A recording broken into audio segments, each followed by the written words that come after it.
What's up, kiddos? How you doing today? Today is Wednesday, February 9th. I'm the Kaiser.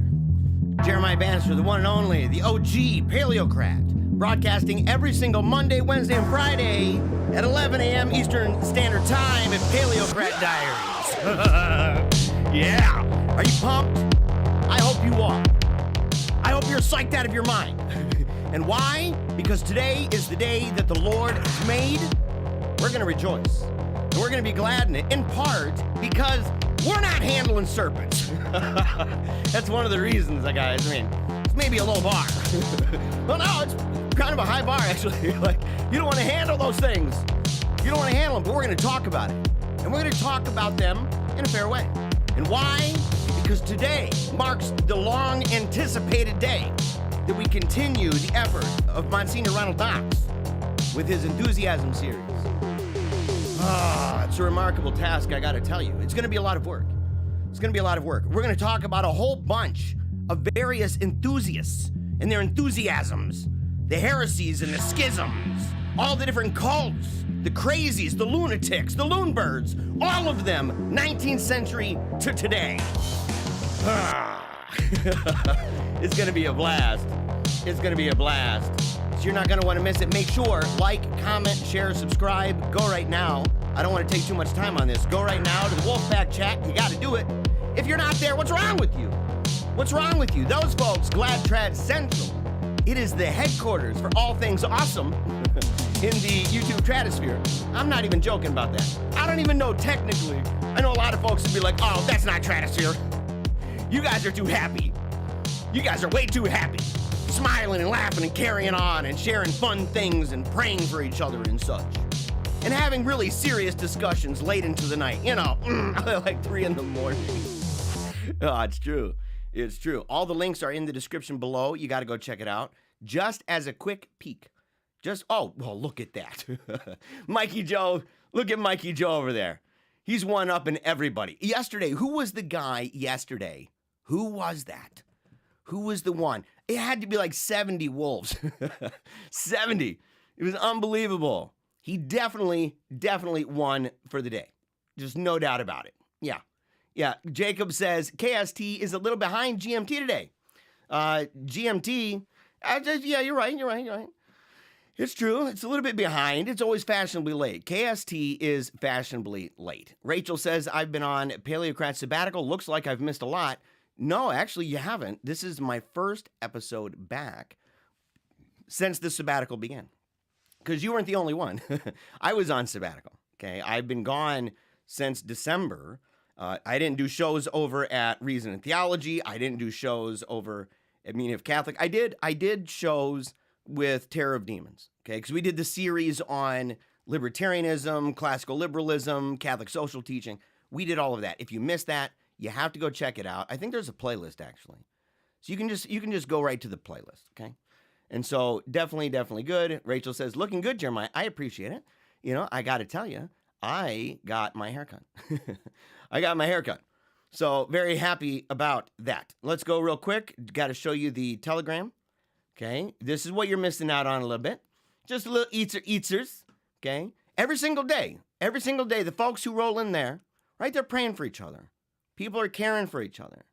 Right? There's all different kinds of posts, news updates, politics, religion, culture, art, music, even spiritual direction. We got all sorts. We got Deacon, right? We got Deacon Joe. So he's an amazing guy. Actually, he posted something here. What was it? I just shared it. They just shared it a moment ago. It's a word of encouragement. Right? God didn't remove the Red Sea. He parted it.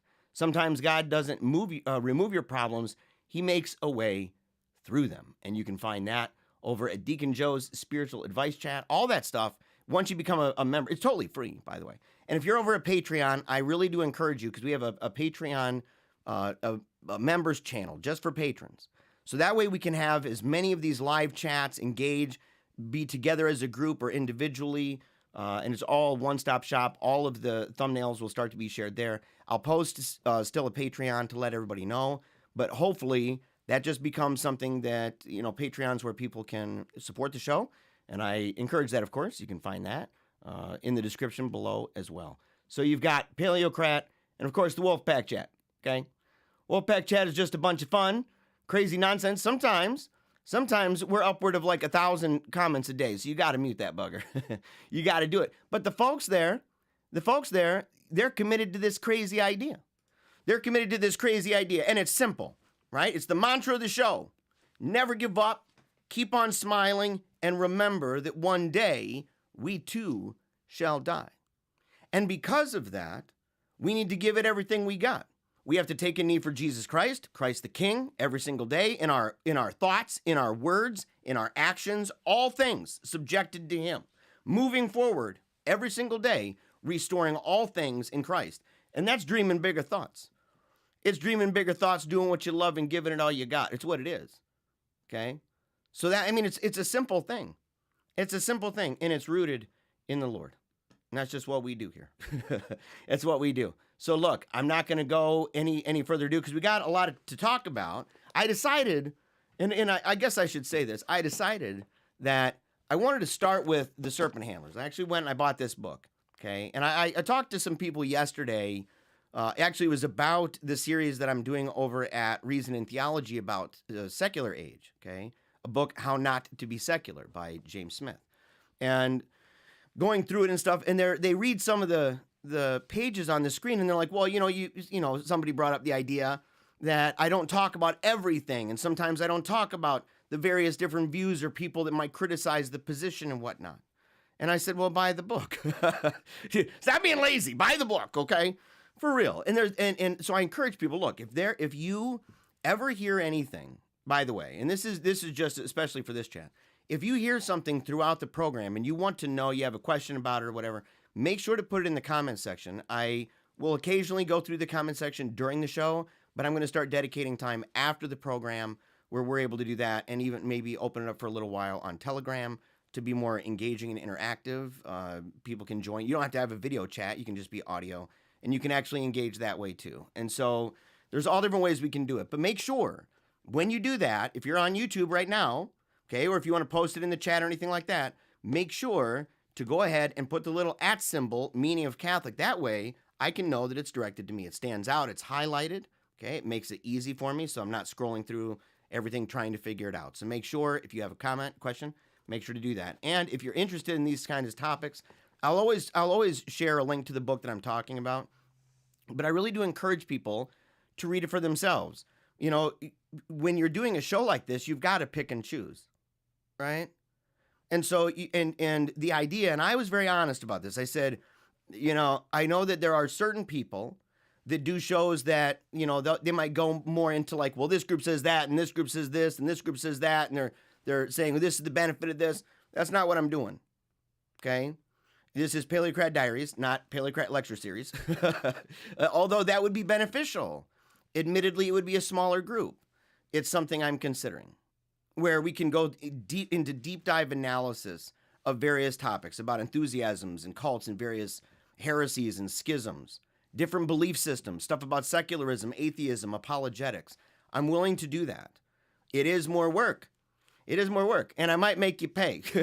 I might make you pay for my coffee, right? Like a couple bucks a month. Give me a break, right? Stop buying that Big Mac and support your boy. You can do it. Don't tell me you can't do it. At $5, you're like, look, I'm flat broke. If you are legit, and I'm not even joking, if you are legit, straight up homeless, flat broke, and you don't have $5 and you can't look around anywhere for that, if you're honest with me in private, you're honest about it, and you say, look, I'm not even joking. This is true. If you do that, I'll add you to it. I'm not even kidding. I want people to have access to it. But I also want people to have access to these ideas without getting lost in the weeds.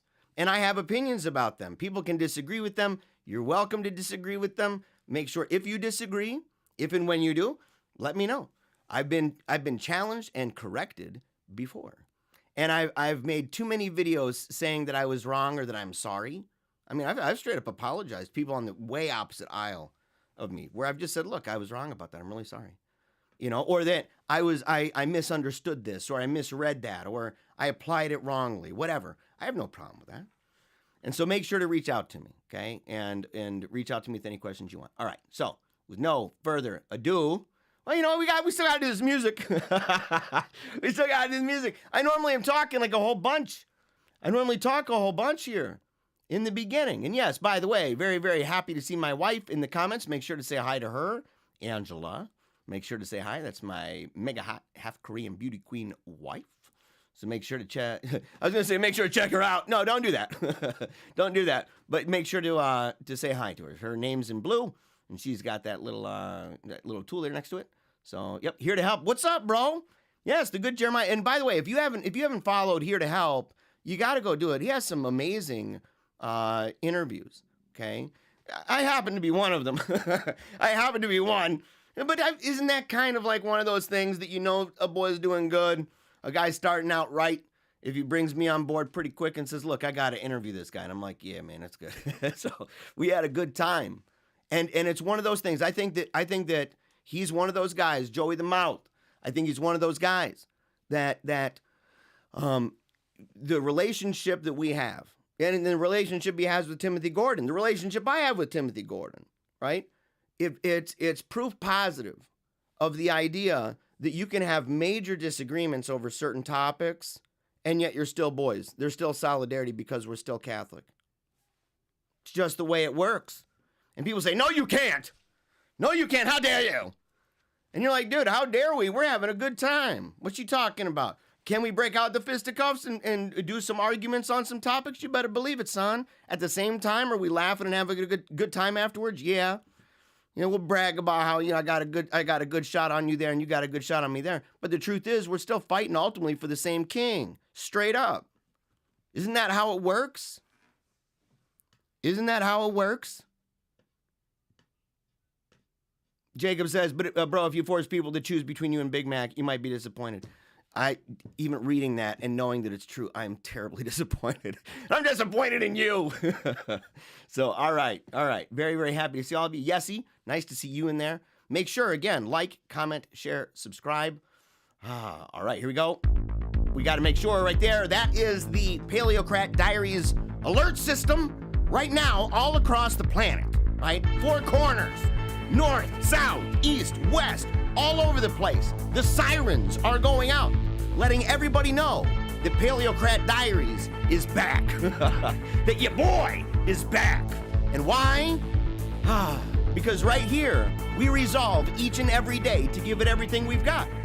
We resolve to understand history, to dive into the octagon of where these ideas, where these values and positions, these actions, these things that consume our lives and oftentimes end up consuming everybody else, where those things meet that flashpoint, and to dive right into it and say, we're going to analyze this calmly, collectively. You know me. Calmly and collectively. We're like super serious over here. Yes, but right now, everybody's letting everybody know.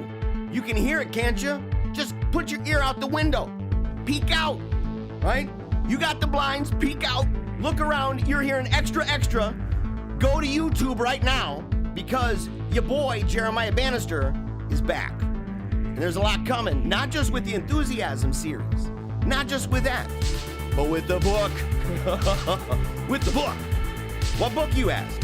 Well, let me tell you, right? She Danced Me a Story. The based on a true story novel that I'm writing about my daughter's amazing life and tragic death with childhood brain cancer, and how that entire experience and the experience of living without her ultimately led our family back to the Catholic Church. It's the way it works. It's the way it works. And I've been every day typing. You know that GIF? You got Kermit the Frog, and he's like, blah, blah, and he's going nuts all over that typewriter. Yeah, that's me. We got to make it. We got to make it happen. Get on your knees and pray for me. Get on your knees and pray because we're down to the last 2 chapters of the book. And once that's done, it goes to Timothy Flanders, and Timothy Flanders is going to edit. His wife is going to put together an awesome cover, and then it gets unleashed onto the world. You're not going to want to miss it. I'm telling you, it's a good book. It's a good book. And by the way, so is this. This is actually a really good book. I wasn't sure how I'd feel. I wasn't sure how I'd feel about it. And by the way, Haley in the comments says she released the pigeons. Yes, the carrier pigeons, right? Letting everybody else know. I didn't notify and let everybody know this time that, there's conches blowing all over, shofars. I think my right-hand man, Anthony, I think he's the shofar guy. Yeah. And Veronica in England, she has the didgeridoo. Who has the xylophone? Is that David? I think David in Canada, I think he's on the xylophone. He's just, yeah, come on, boys. Everybody's like, what are you doing that for? And he's like, PaleocratDiaries, what you talking about? Oh, of course, man. Of course. So, yeah, Rachel says, the first series on enthusiasm was so good, really looking forward to this. Realizing that there's nothing new under the sun is comforting in this time, especially. It's true. Now, I will tell you, sometimes, when we say that phrase, nothing new under the sun, sometimes, we have to ask what we mean by that, right? Like a car would be new, for example. Like there weren't cars before, but the underlying things, right? And I think that's why enthusiasm is so important, the series in general. And the more I've studied this outside of the show, like when I went on the hiatus, I was reading books about cults, right? Messiahs and mystics and stuff like that. I was reading all sorts of things, Kingdom of the Cults and different academic ones talking about the more esoteric ones that are not related at all to Christianity, okay? So ones like that, the New Agey stuff and all that. Even like New Thought, Christian Science, Theosophy, all that, the I Am movement, Yod, what was his name? Father Yod movement or whatever. That cat, I mean, dang, he goes on a hang glider, right? He's like, you can tell he's suicidal toward the end. I mean, everything was falling apart. And, he gets out to a cliff and it's this hippie commune kind of thing out in Hawaii and such. He goes out there and he's saying that, he's feeling the need to go on that hang glider. He's like, the Lord's making me do it. He said, I've never learned. I'm in his hands. Homeboy goes out there. He's wearing like this robe, this really culty robe and stuff. And he's up in this hang glider and they got pictures. They recorded everything. And homeboy just nosedived, just wham. But he didn't die right away. It's unfortunate. I don't mean to laugh. I mean, but, he ends up nosediving and they have video of him and audio. You can hear him. He's talking about maybe going to the hospital. And he said, they're all like, no, that would be against all your teachings. And he's not the only one. You had, what's her name? Mother God. Is that what she called herself? Mother God, the internet sensation. That lady. Right? Same thing. I mean, she was dying and, all of her supporters that went around there, they're like, oh yeah, you can't go to the hospital. And they started thinking maybe, that there was a displacement, that her spirit was displaced and another deceiving kind of spirit. Cause she talked about that. If you ever hear me say stuff like that. So can you imagine the situation where a cultist is saying, oh man, I'm dying. I think I could get help. I'd rather not die this way right now. I'm surrounded by a bunch of crazy people that I created, and they're all looking at you in total control of your destiny, going, we're just holding you accountable to what you said, and we think that you're not really speaking as yourself. How do you get out of that? So I read a lot about it, and even about the legal issues, because it's kind of interesting, actually, because in America, a lot of the freedoms that we have, that when people say freedom of religion or freedom of speech or freedom of conscience, anything like that, they may not even realize how much of what they believe that to be is nothing to do with original intent, right? Nothing to do with the way America was for a very long time. And in fact, did not really occur until groups like Mormons or Jehovah's Witnesses and groups like that became prominent. And all of a sudden you have major time and war, right? So like you have the World War, you've got Jehovah's Witnesses during that time living under kind of the old statutes and stuff and challenging in court and being successful. And the same thing was true of the Serpent Handlers. Now, the Serpent Handlers lost over and over and over, and we'll talk about that because it's actually going to be probably about 3 or 4 parts, okay? And it's not just going to go through the same thing every time. I've laid it out in a specific way, okay? So today, basic overview, basic history. Who started this? Who is attributed with having started it? We're talking about the founder, kind of like we did with Montanism, kind of like we did with Quietism and Jansenism, all these various groups, Fox and the Quaker Friends kind of thing, right? And so we go through and we talk about where this kind of came from, what tradition, what enthusiastic tradition. And if you had to guess, what would you say? I had certain ideas myself, and it's funny because, and I don't actually, I have no experience with, snake handling revivalism. Believe it or not, I mean, I've done a whole bunch of stuff. I've done a whole bunch of stuff. And so there's different episodes where I might say, yeah, I kind of play it back into something I've experienced or something I've believed or done or where I've gone to church in the past. Believe it or not, serpent handling is just not on the radar. So I've never done that. I only knew one person in my life that was a preacher that went to one, unbeknownst to him, right? So we may mention that. I've mentioned it before. And I worked with somebody who also, I don't know if she ever went. She was real esoteric, kind of syncretistic type person, but she defended them and everything else. But to talk about the origin of this, and then to go in, let me see here. So you talk about the origin, and then you talk about the courts. Okay, well, what did the courts say about it? Okay, and the different kind of things, and how does that apply to us? Because we're going to find this a lot. That once it goes and is taken out of the hands, essentially, of inquisitors, right? So the inquisitors a lot of the stories we had were taken from notes of the inquisitors. Okay, so Knox relies heavily on those notes. And so this is different. You've got different kinds of inquisitors now. These are the police rolling into your, from the state specifically, and that's all it is, right? It's not associated with the church, and the standard is not tradition. The standard is not the Catholic faith. The standard is the Constitution.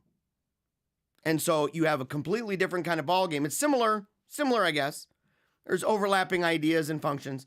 But we're going to see how that plays out and how some of the questions that get brought up about freedoms for these groups, whether enthusiasts, whether cults, because there's a distinction.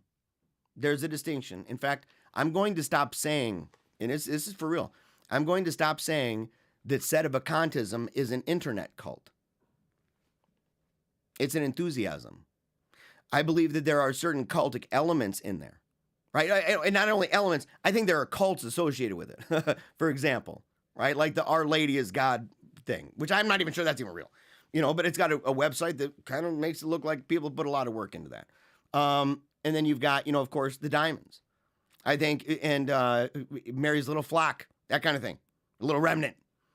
And so that kind of group. And it could be argued, of course, that Pope Michael would be a cult leader. Or the Palmarians, right? That would be a cult situation. The founder of the CMRI, that would be a cultic situation.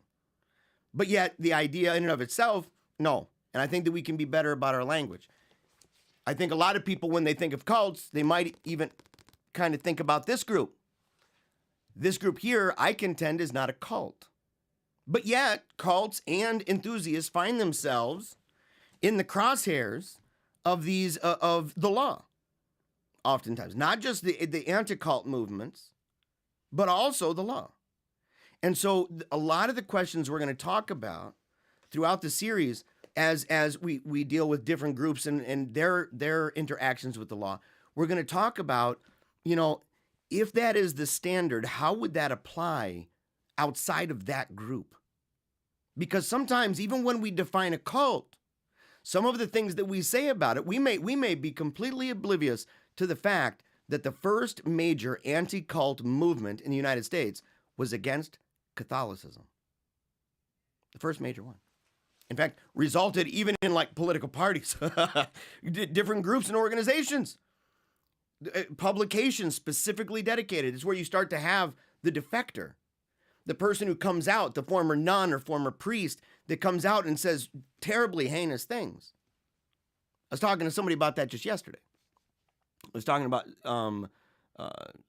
somebody yesterday saying, that it reminded me of a story. These things that sometimes the anti-cult groups can say things that end up landing them in trouble, and oftentimes they did, which made it harder for the people who were genuinely anti-cult, and it made it easier for the cult, and so it can be bad. And I mentioned Mike Warnke, a comedian, in the 80s, I believe. I don't know if it was the 80s or 90s when he got busted. Basically, he exaggerated his claims of being a satanic priest.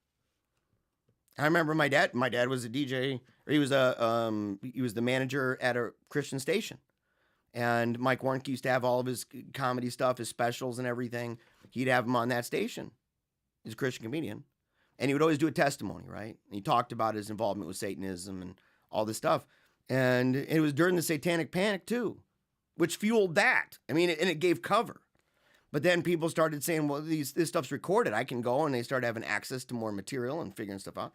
But his wife, I think her name was Rose, his wife called the radio station and asked, just basically begging, saying, look, Tim, can you please just keep playing his stuff? And my dad had to say no.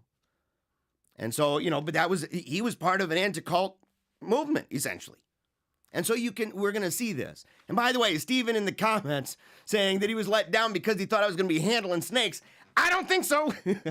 No. If there was a non-venomous snake and somebody brought it over and everything, I'd probably hold that thing. Maybe. I'm not the biggest fan, believe it or not. But venomous snakes, home slice on video? No. I'm not going to do it. So the second one's going to be about law, okay? And about how that applies to us. And the third one is going to be, so I guess there will be three. The third one is actually going to be more personal, but not for me. This book ends with a portrait of a woman who it made me cry, the story, because she was raised in this, and to hear the story of what it was like to be raised by a person. She's a little older, but she was talking about what it was like to be raised by a father and what led to that, what led to him going around and preaching all over the place and not having money and selling everything for the family and not even staying in a house. He didn't have a house. He didn't have hardly anything. He had, I think, a car and a megaphone. And he'd have his daughter go around with him and go through the megaphone telling people, bring your serpents, daddy will handle them, kind of thing, And what happens when her brother later in life gets into it and tragedy strikes, literally. And what do you do when you have left that? And not just left it, but you've become a very detached person from that world, kind of compartmentalizing that because you happen to be very successful now. And people just generally don't know. And by success, I mean, we're talking like executive level in business and government. It's an amazing story. And I think that as with the Enthusiasm series, the idea is to show that people who believe enthusiasm, these enthusiasts, more often than not, okay, are everyday folks. More often than not, they're frustrated about the world. They see the wickedness of the world. They see the world changing before their eyes. They see the wickedness in the church. They say, look at the scandal. Look at the remarks that are made that are confusing.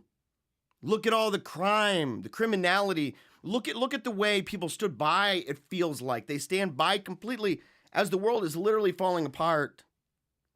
And they're looking for an answer. And they latch on to a specific thing.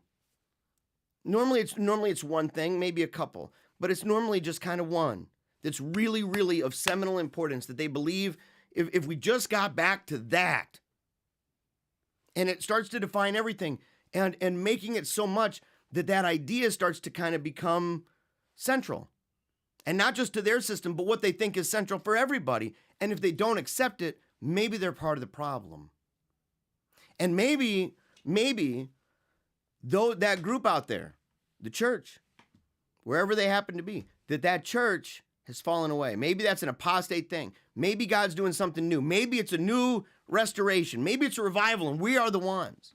We are that remnant that's holding fast to that. And all the other ones are condemned. That plays itself out differently a little when it comes to Protestantism or it comes to Catholicism. There's different ramifications for that. In a Protestant church, you just start a new denomination. That's not the way it rolls in the Catholic Church. But yet this very enthusiasm thing rolls as a kind of fatality. That's how Knox described it. And so once it gets to that place where people start saying that, as Catholics, if people said, Rome's lost the faith, the Pope is a raging heretic, the councils have contradicted, we are the little remnant, it's the end times. Once you've reached that place, once you say those things and it becomes systematic to you and you can no longer associate with your co-religionists, at that point, you're like step 6 or 7 in the 10-step cycle for enthusiasm. That's Knox's take on that, saying these are the way that it plays out, that kind of fatality. And he says it can be turned around, but more often than not, it's not. And it's not even entirely always the enthusiast's fault. That sometimes there is it is ultimately, because that the enthusiast has the responsibility. They will not be able to stand before the Lord and say, any more than the Donatists would, and say, oh no, the church watched as people would get martyred for these scrolls, not turning over scrolls, and some people did, and they turned it over because they didn't want to die, and they're watching their brothers and sisters in the faith die. This is straight up apostasy. They're rejecting the Lord, and then once it's all over and everything goes back to normal, you just tell those people they can come back. You're literally trampling on the grave of martyrs. If people can't resonate with that, I don't know. Like, you have to be able to resonate with that, right? And yet at the same time, we're talking about a schismatic group. And so I think that we can see this here. And I promised I would do it anyway. I promised I would talk about these snake handlers. I also promised we'd talk about Nation of Islam. It's coming. It is coming. So the serpent handling group here. Let's go right over here. Scene 2. Okay. Making decent time, by the way. And remember, if you have a question at any point throughout this conversation, make sure to put the @ symbol at Meaning of Catholic. That way I'm able to see it. It stands out from everything else. And so that way we can go ahead and do it, because otherwise stuff gets lost. Although sometimes I see stuff like Jedediah saying that I let him down because he wished that I had enough faith to handle snakes live on the air. I don't think so, dude. And that's not, what are you talking about? It's a death wish, man. You're like, look, come on, just do it, buddy. It's just a rattler, don't worry. All right, so starting out in this book, one Saturday evening in November 1972, the author of this book, Thomas Burton, and by the way, just so that people know, Thomas Burton is, the author has produced 3 documentaries as of the publication of this book, okay? 3 documentaries on serpent handling, including one for National Geographic, I believe, okay? And he's a professor of English at East Tennessee State University, has a doctorate, and so he's telling the story. He's the one talking about this, okay? November 1972, I attended for the first time the Carson Springs Holiness Church of God in Jesus' name. One thing you're going to notice is that they've got some long names. That's the first thing, okay? So you're gonna hear this, and they're kind of like in Jesus' name. By the way, that is probably, in all likelihood, and I forget from the reading, probably a modalist church. Okay, so the idea that they reject the Trinity. This is one we will learn as we go. This is one of the many major divisions, and there's differences of opinion as to whether or not they should be able to handle serpents at one another's places. It was in a converted hunting cabin near Newport in the mountains of East Tennessee. The worship service was much like that witnessed in many churches throughout the area, preaching, singing, and praying. What made this service different was a practice that is referred to as following the signs, as set forth in the 16th chapter of the Gospel according to St. Mark. A practice that includes handling, let's see if I got more, let me go ahead, here we go. Here. Includes handling deadly serpents. Okay, and so I gotta find out. I thought I had my Bible right here. I might have to have my wife bring in a Bible for me if she can hear me. And it's a good excuse to have her come in. to have a Bible verse, unless somebody wants to post that passage in St. Mark, if they want to post that in the comments, and I'd be able to have it right there. I thought I had my Bible right next to me, but I apparently do not. I'd never seen anything like it before. I must confess that my sensory responses were somewhat overloaded, and my intellectual reactions were suspended, as if I were observing some strange ancient ritual. What was really going on here? What did it all mean? That's one way of saying it. Like, in fairness, what if you had to guess? If you had to guess, and I mean, we all know I'd be scared out of my mind. Okay, get a little deeper. What would you experience if you walked in there? What would you think that you would feel or think? Or how would you react? What would you do in that moment? If all of a sudden you're in a place, and let's say you even found yourself there. I mean, we don't do that, okay? But let's say you found yourself there. Let's say it was for a marriage. Let's say it was for a marriage. Or something like that. And you go, okay, I'm allowed to do this. So you go, and you have no idea.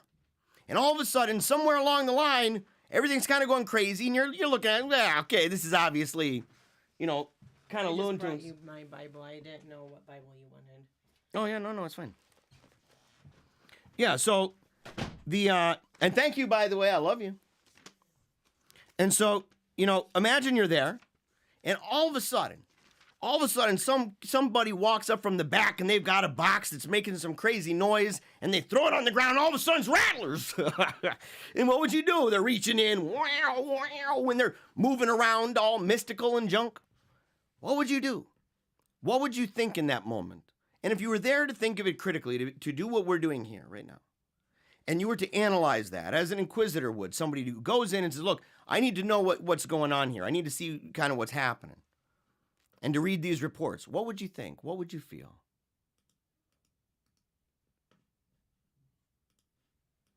Right there's one of the boxes, by the way. And one of the things I like about this book is some really amazing photos, right? Serpent boxes at foot of pulpit in Jolo, 1988. Okay. Now, there were other professors and other students who were there. They filmed the service. In fact, you can go online and you can see various different services that have taken place, some where people have been bitten. I watched one of a young man who was bitten. His dad died that way. And he was up there and he's all in the moment. And he's got this snake right next to him, and it bites him right next to his ear. Bad place. It's always bad to be. It's never like, well, it's a good place to get bit, But that place in particular, super wicked bad. Super wicked bad. Next thing you know, he's in the hospital. They brought him to the hospital. There was debates over it though, questions, but they went. And it's traumatizing, right? Because afterward, he was shook. Not all of them are, but he was. He can't even play around with the, making sure they're okay and stuff. He has to have somebody go with him. But another professor, several students, and I were permitted to film the service. In fact, we were even allowed to film what occurred inside the home of the assistant pastor, where one of the members was taken after being bitten by a rattlesnake. 6 months later, at one of the church's meetings, that same assistant pastor, along with the pastor's brother, died in another act of following the signs. They were drinking poison. There's a documentary about this, Carson Springs Church. I don't think I've seen that one, but these are ones that I would like to see as well. And by the way, any documentaries of any cults or enthusiastic groups or any websites, make sure to send them to me, because that's what we're doing. We're investigating it on our own. We don't have Knox anymore for this. This is an effort that it's going to take more than just me. I'm the delivery boy, but the truth is, I really appreciate all the support. Another documentary on the conflict between the legal restrictions on serpent handling and religious freedom. So he's not just somebody talking about it. He's somebody who's been there firsthand. He's documented for many years. And you can see the people, because I think there's sometimes an idea for what some of these folks look like, what their lives are like, And people think, well, they're just redneck hickerbillies. That's all it is. And for one, there's a difference between the redneck and the hillbilly. Right? I have family of the hillbilly tradition. In fact, I have family from these parts of Tennessee.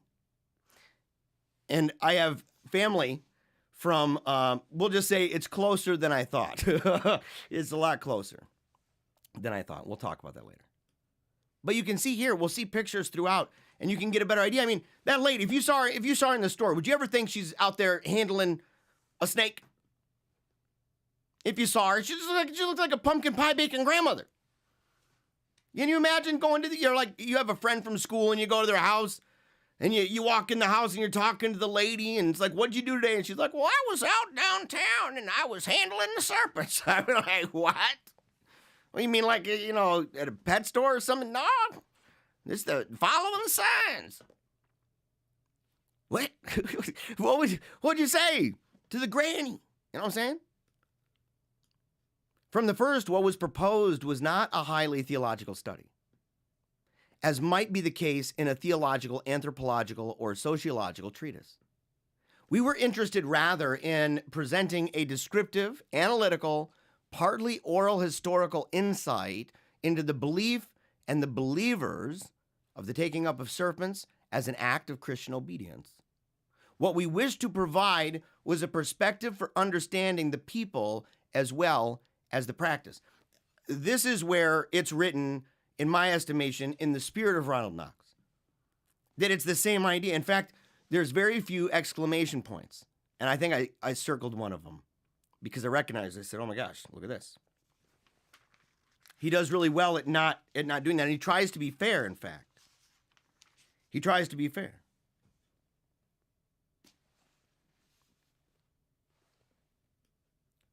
That perspective, however, is not easily attained. And this is something that I think when we're talking to people, and I cannot imagine that there will be many of us who will ever come in contact with an actual serpent handler, okay? So a lot of times, it's not even about the serpent handler. Instead, it's about what are the underlying things that their views and their actions are rooted in. What drove them to this place? Because those things are common. And so we can see this and say, well, but in doing that, there's a spectrum of enthusiasm, right? You have some enthusiasts that are highly hierarchical, authoritarian. You have the opposite side of that tends to find itself egalitarian, highly democratic, a leveled ecclesiology, not a high church. So you would have, on one side, you would have the LARPing conclavists, the people, the Palmarians. You would have them. You would have Mary's little remnant, that kind of thing. Ibrani, right? Is that how you pronounce the last name? I've listened to a bunch of his stuff. Basically, a guy says he's the only one on the planet who's teaching the true Catholic faith. You need to subject yourself to him, kind of thing. He's not the Pope. He's very clear about that. And that the church fell away, I think, is like, what, 1130 AD? He condemns everybody. I mean, Saint Therese of Lisieux, Saint Alphonsus. Oh yeah, they're just all damned to hell. So you have that group. That's the authoritarian hierarchical structure that says you need to come to me. Same thing with the Watchtower, for example, the Mormon Church. On the other hand, you have the Quakers, the Anabaptists, Serpent Handlers. Since most of us tend to seek simple, concrete explanations for phenomena, it's easy to view one aspect of serpent handling rather than the whole, and consequently either to romanticize or brutalize the people and the practice. Now, I've never met anybody who romanticizes that. I've never even seen anything close. But one can feel after attending a service that it is a completely irrational, wild, people running around, falling down, quivering, uttering strange sounds, drinking deadly poison, taking venomous serpents, giant and tiny ones, coiled, extended, limp, knotted together, rattlers, cod and mouse, copperheads, cobras, and staring at them nose to nose, wrapping them around their necks, wearing them on their heads, pitching them, carrying armloads of them, shaking them, petting them, displaying arms tattooed with snakes, hands atrophied by bites, fingers missing. I've seen a picture of one was it Pumpkin Brown, I think? I don't if I remember right. His finger, toast, just the bone sticking out. It's black, gross, just grody.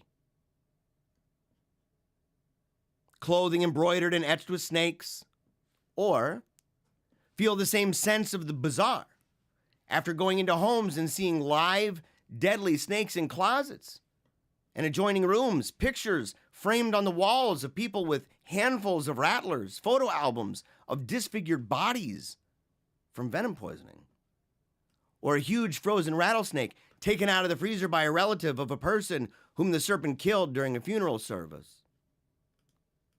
For yet another person who was snake bit. It's a wild world. And you can see what the enthusiasm is. You can see there's a good reason why most enthusiasms are typically named after their prime core subject. If someone said, well, Catholicism, that's an enthusiasm, I'd say, for the global church. Yes, for all for all the different ones. In space and time. But all of this can be seen as abnormal, as an episode from The Twilight Zone.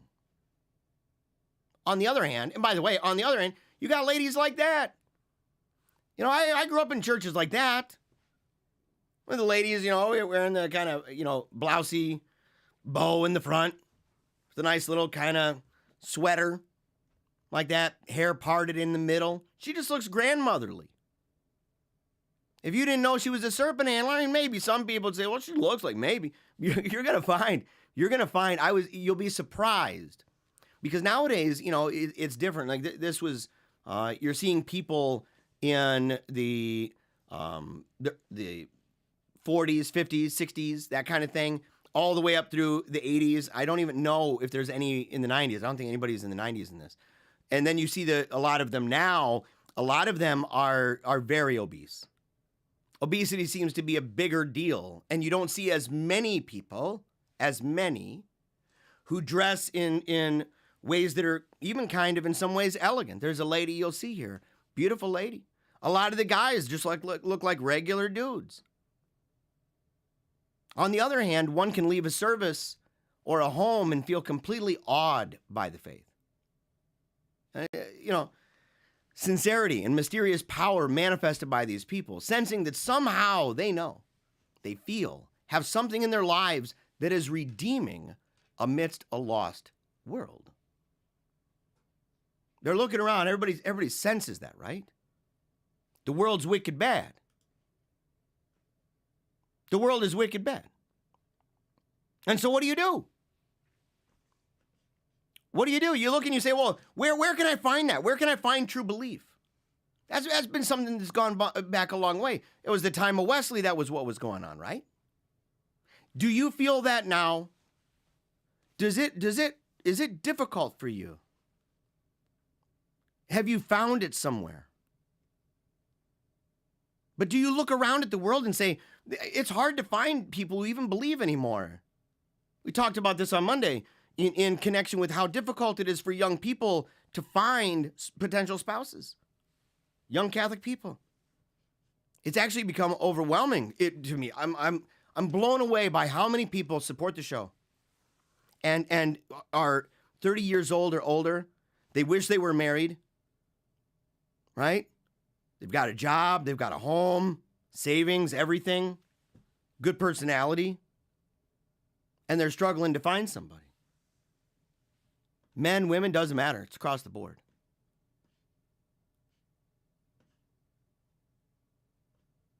But people can see, and when they see that, you know, they I can't imagine too many people blown away by this. But do you remember in the enthusiasm series, what other enthusiasm do you remember?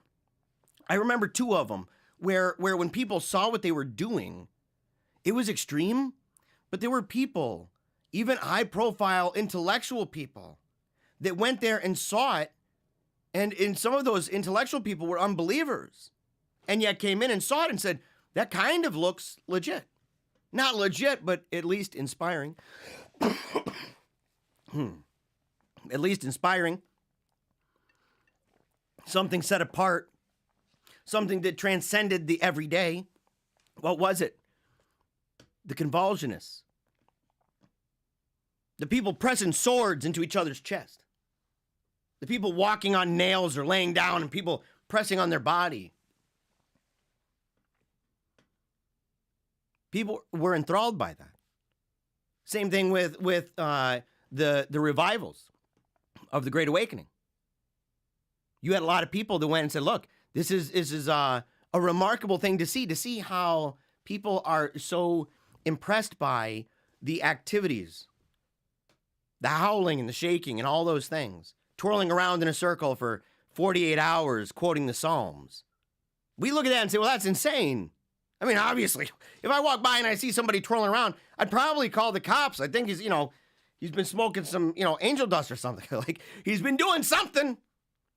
And if he says, I'm in the Holy Ghost, I'd say you might still be on something. But there are people who they look at the world and it's so broken and it's so shattered and it feels like, I've met people, in fact, who would rather have somebody who is an ignorant Christian, a dummy, right? Not theologically astute, maybe even a heretic. They don't even care. They're unbelievers. And they'd say, I'd rather that person just be honest about what they believe and that they just give a full-throated defense of their belief rather than this hogwash mishmash thing. People are honestly just getting sick of it. And it really does require us. I think it's one of those things that's just many of the reasons, other than, of course, that the Lord says, he doesn't want you lukewarm. That we ought to be perfect as he's perfect. To strive for those things. To frequent the sacraments. To live that out. To be truly authentic, fully committed all the way. And to be a shining example. In part because those are so hard to come by. And they speak volumes. Sometimes to people you don't even realize. Right here. As Lou Crabtree's persona in her poem, Salvation, says, Jesus, Jesus, this old body ain't so important. I got holiness flirting with death. We can relate to that, can't we? Memento mori, staring at skulls. It's in our icons, it's in our vesture. The integrity of serpent handlers strikes one as something real. In the omnipresence of appearances, an inspiring breath in the midst of mouth honor. Moreover, their commitment to the Word of God is clearly metamorphic. Like that of Tennyson's Knights, right? To the vows of King Arthur. For every knight believed himself a greater than himself, till he, being lifted up beyond himself, did mightier deeds than else wise he had done. That when they do this, there's something that brings them to a place that they know they know that they could die. They know for a fact that it's at least possible. But in that moment when they're handling those serpents, that there's something in them that says, at this point, this is like a crossroads. This is putting it all on the line and saying, I truly believe in the power of the Holy Spirit. Misguided, yes. Misguided, yes. Obviously, the church has never said, hey, look, the Holy Ghost is telling us that we need to go out, catch ourselves some venomous snakes, put them in boxes, bring them into Mass, and start during the Mass. No. Never. That's worse than prophetic miming. I'd rather deal with prophetic mimes. Although an argument could be made that that's actually worse. It could be.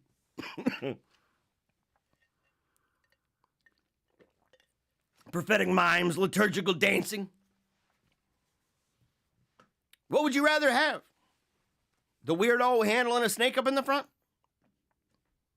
At least we would know that's dangerous. A lot of times people don't realize just how whacked out and dangerous prophetic miming is. It's true. It's true. It's crazy. I know I've said it before. I had these prophetic mimers that used to live next to the house. This is like back in the day. you know, and like there was before CD players and stuff. So we had like those big boom boxes, and they had these cassette tapes, you know, and back in the day, you could like put tape over these little parts on there if you wanted to record over them or whatnot. And you could buy these cassette tapes and they'd be blank and all that. And I just got so sick and tired of their constant prophetic miming, like all day, every day. You look through the window and that's all they're doing. So I just started just putting in blank cassette tapes and cranking it really loud. And they're all like every day. Finally, they moved. I know that's why. I know that's why. So what's bizarre from one perspective may be profound from another, or humorous at the same time. And there is, in fact, a childlike innocence about the whole religious approach to these believers. You know, and part of that, I mean, people can say, well, it's because they're ignorant. They're ignorant hillbillies. You know, but there's different kinds of smarts. And I'm constantly blown away by how people with ideas and beliefs and stuff like that, putting themselves on the line, how God made the world and our bodies in such a way that even they are able to live, in fact, for quite a long time. And that the vast majority of them aren't just dying off like crazy. You would think as frequently as that's done, that they'd just be dying off left and right, don't you? But there's different beliefs on this. Okay, and here's Mark 16:17, okay? Well, we'll start with 15, right? He said to them, go into the whole world and proclaim the gospel to every creature. Whoever believes and is baptized will be saved. Whoever does not believe will be condemned. These signs will accompany those who believe, okay? So you can already see, and just in fairness, try to see where somebody would come from on this. And what happens when you don't have a magisterium? You don't have tradition. These signs will accompany those who believe. In my name, they'll drive out demons. They will speak new languages. They'll pick up serpents with their hands. And if they drink any deadly thing, it will not harm them.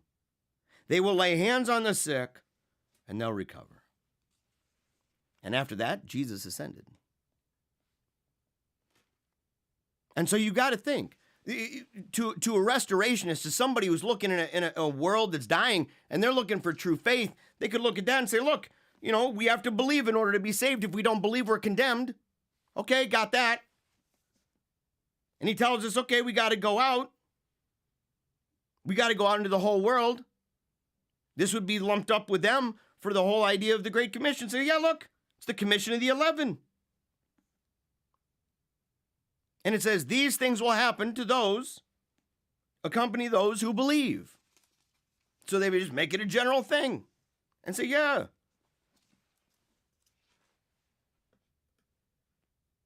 From a historical point of view, this movement may be said to have evolved around the turn of the 20th century. That's why I said I wanted to do this one first. It's timed right at the end of the revivalism, kind of like, well, around the time of the revivalism, what leads up to the revivalism of Azusa Street. And Azusa Street is what ultimately gave birth to just a whole host. I mean, most Pentecostal groups around the world have some kind of a connection. They throw that back, say that is where we were founded. One group cannot, but one group does. and they really, they're kind of more connected with this. It was rooted in the 18th century Wesleyan emphasis. Would you have imagined that?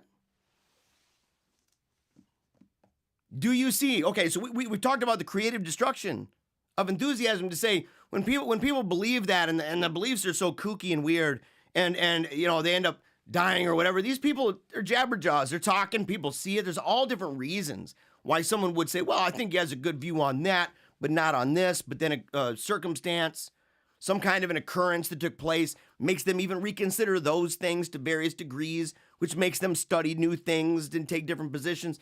You see the kind of creative destruction just imploding, exploding, coming together, blam, all the time, in little bits, constantly getting either ingested, digested, okay? Stuck in the flesh, don't even realize you got a big old jagged thing sticking out from an enthusiasm long ago. It's infected you. don't even realize it. And it happens. But if someone said, well, where did that come from? Anyone who studies what we've been talking about could easily say the Wesleyans. The Wesleyan experiences. For one, the hyper-emphasis on experience, for one, and the inability for Wesley, and he knew it, remember? Because he knew that, well, if we base it on experience, and if we say that God moves in new and extraordinary ways, and he's mysterious, and we can't predict this kind of thing, we have no mechanism to say what's right or wrong, then we are going to have a real problem. Because if we ever come against one, are we quenching the Spirit? How do we know? Who am I to tell that person? Do you see the relativism, by the way, coming out? Do you see the pitfalls of this? He did. Which is why he was so hesitant to even come against the jumpers. He could deal with the shakers. He could deal with the Quakers, the growlers and the howlers. He could deal with all that. But don't you dare jump. Are you jumping around right now? How dare you? You stop jumping around, prancing. That's obviously not the Spirit. But he knew it. During the close of the 19th century, the early part of the 20th, many individuals and groups separated themselves from established religious organizations in order to avoid what they perceived as liberalism, modernism, and worldliness. Yeah. You ever heard that before? Going out in the old countryside? That separatist spirit?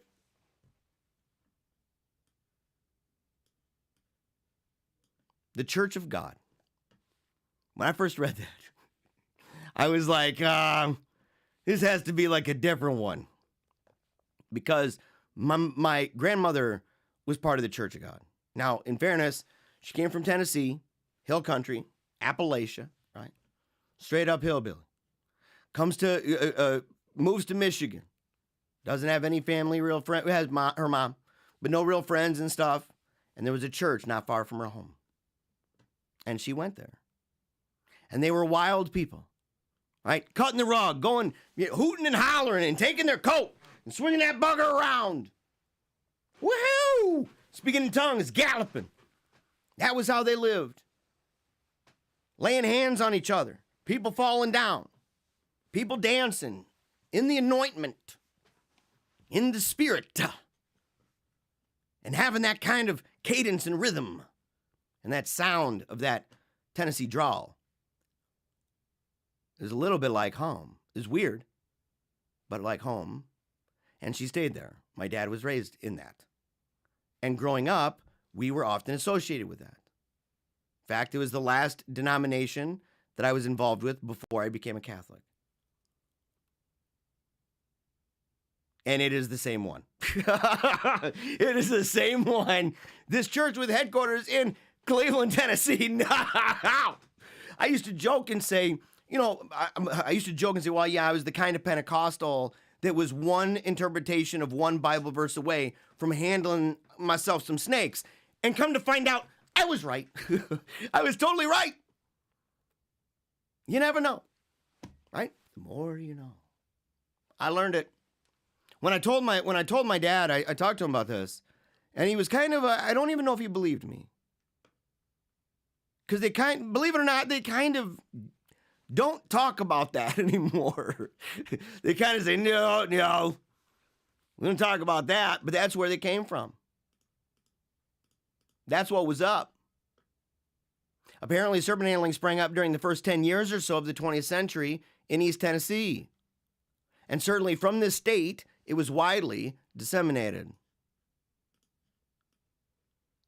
We asked ourselves why this ritual got started. Why, if you had to guess, what would you think? What would you think about those? If in fact it did instead of somewhere else. Why would it get started up in Tennessee? Why not somewhere else? What was it about that region? The necessary elements were certainly present. But what exactly those elements were and whether they were present in other places, that's difficult to explain. It might even be inexplicable. Certainly vital was the presence of fervent fundamentalist religious community with the traditional approach, and by traditional, It would be traditional within enthusiastic circles, so we're not talking the same thing here. Approach to biblical interpretation and traditional values that would evoke and reinforce the practice. So we're talking, at least traditionally, like the idea of the way that they view the world, the fact that they would be they'd be allies essentially. They would have been allies in an opposition to liberalism and modernism and secularism, the creeping atheism and secular age that was happening around that time. One crucial factor necessary was there being the right person to take up the serpent first and to convince others to do the same. That is straight up Knox. That's what he talks about too. He says, look, there's always a kind of charismatic leader. There's somebody who is able to convey that enthusiasm, that catches the vision, right? That has a good trip. And next thing you know is convincing others, put that on your tongue, buddy. Right? Put that up your nose. Okay.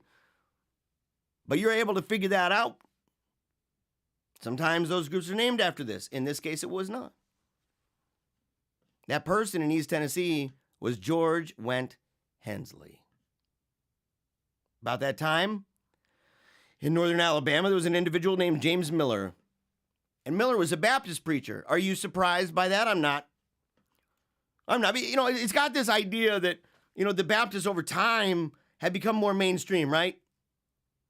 Right, but in the beginning, we're talking real crazy town. Real crazy town. Even the founders loathed the Baptists. Like, we're talking the founders going back to the colonies. Not a fan of the Baptists. No.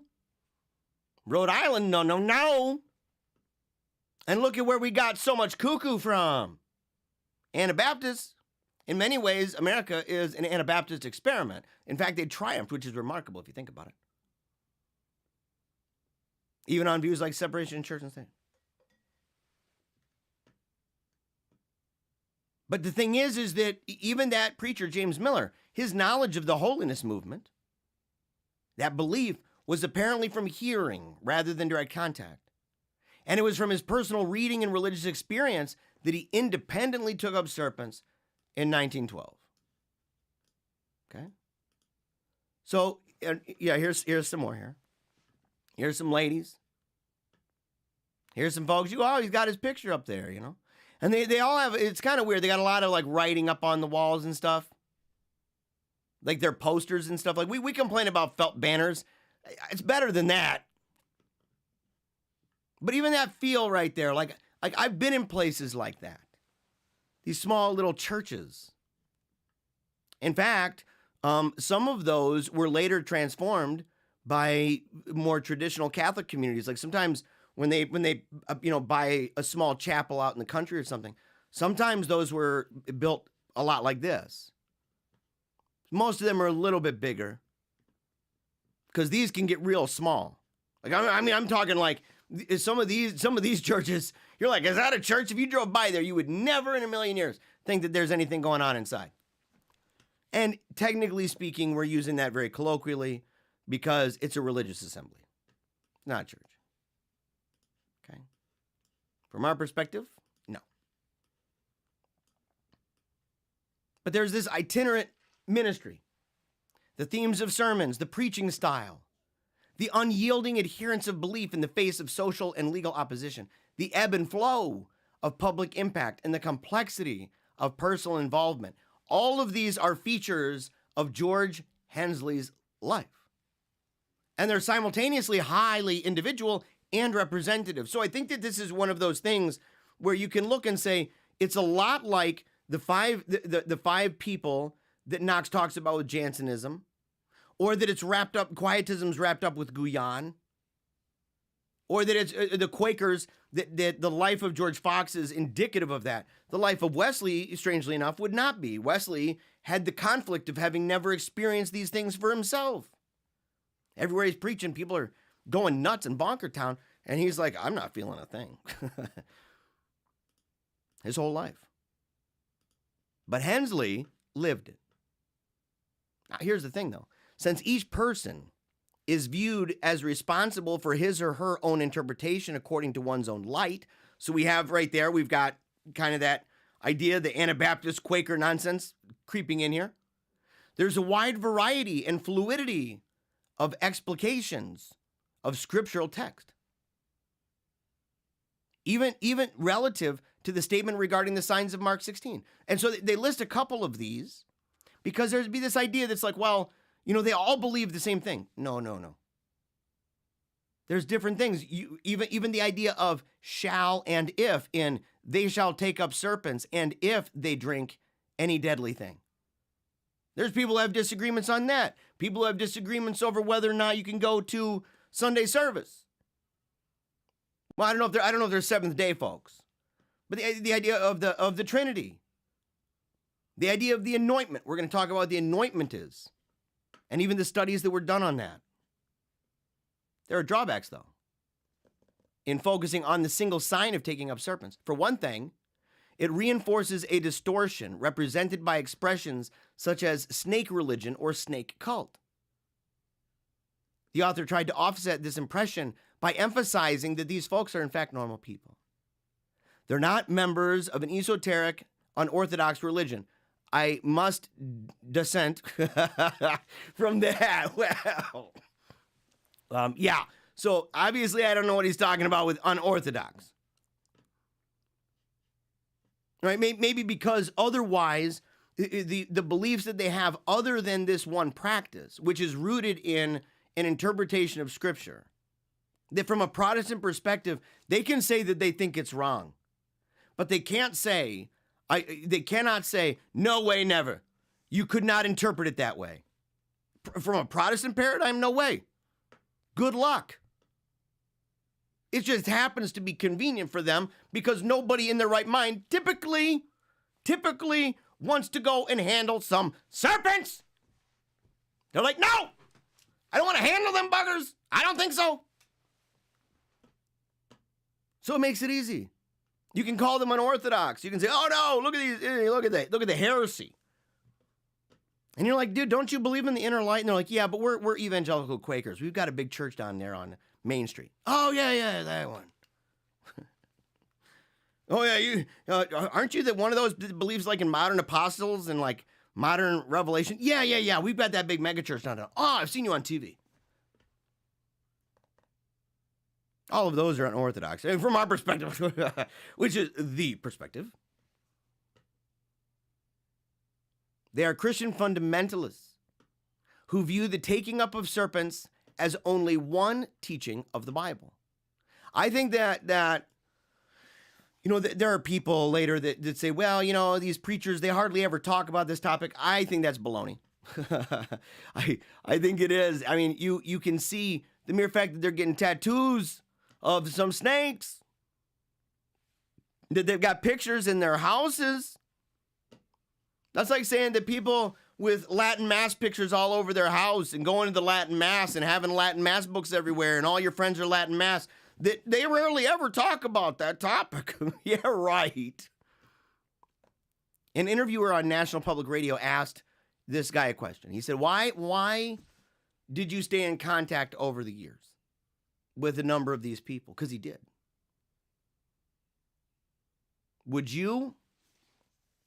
Have you actually stayed in contact with anybody over the years who's not immediate family?